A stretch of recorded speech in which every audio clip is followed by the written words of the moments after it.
There. Now, at least 23 people lost their lives in yesterday's countrywide anti-finance bill protests, while nearly 300 others were injured. The Kenya National Commission on Human Rights says the majority of the deaths were recorded in the capital city, Nairobi. The deaths are being attributed to use of excess force by security agents to quell the protests. Once again, Brenda Wanga reports on the families now left mourning the loss of their loved ones and a presidential pledge for accountability over the killings.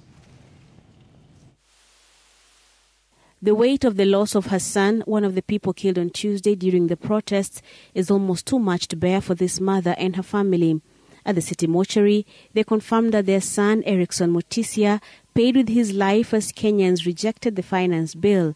They say their king died a painful death at the hands of police right outside the seat of the legislature. Amepigwa risasi hapa hivi.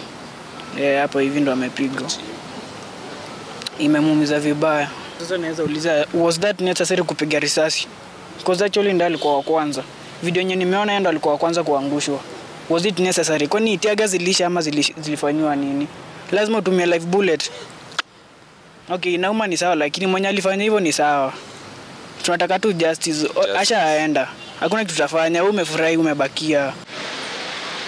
In Mombasa, Paul Tata is mourning the loss of his first and only son, Emmanuel Tata, aged 20 and a student at the Meru University. Giggs could not breathe anymore. We walked with him a few meters and he collapsed, claiming that, before he collapsed, he claimed that the tear gas had disenabled his lungs to breathe. Ndio kijana peke yake kwangu na watoto wawili and your firstborn. He had joined the demonstration in the coastal city yesterday when he met his death at the hands of the police. Alipigwa na tear gas hapa Mwembe tayari Mombasa. Kisha nikaitwa kazini, nikifika hapo tukimpeleka hospitali, akawa shakata roho. Mimi kitu naomba tu ni justice kwa mtoto wangu kijana. In Nakuru, Austin Onyisu's family can't come to terms with the sudden demise of the 17-year-old boy.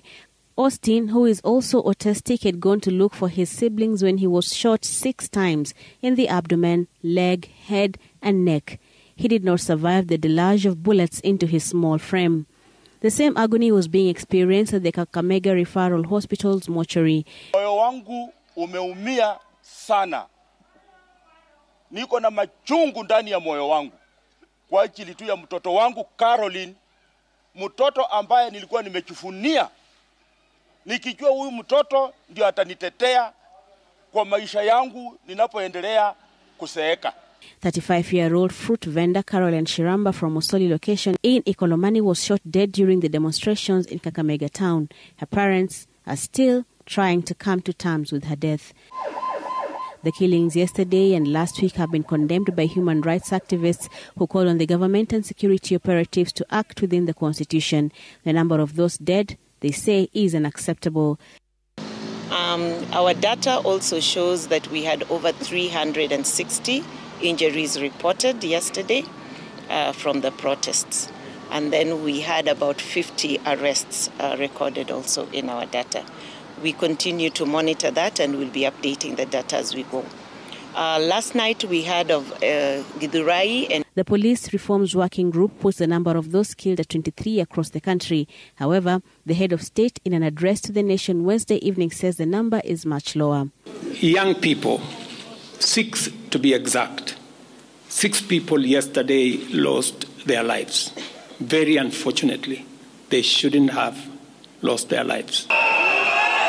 At the same time, the Independent Policing Oversight Authority says it has launched investigations into the killing of 2 protesters, Rex Masai and Evans Kiratu, last week. The authority also says it had noted various issues, including the use of excessive force, fatal shooting of protesters in Nairobi, and police operating without proper identification during the protests. Families of 5 of those who were killed in the protests and whose body have been preserved here at the city mortuary will have to wait for post-mortem examinations to determine exactly what it is that killed their loved ones. Only one of those bodies preserved here can be determined to have been killed by a gunshot. Brenda Wanga, Citizen TV, Nairobi. All right, Brenda, thanks again.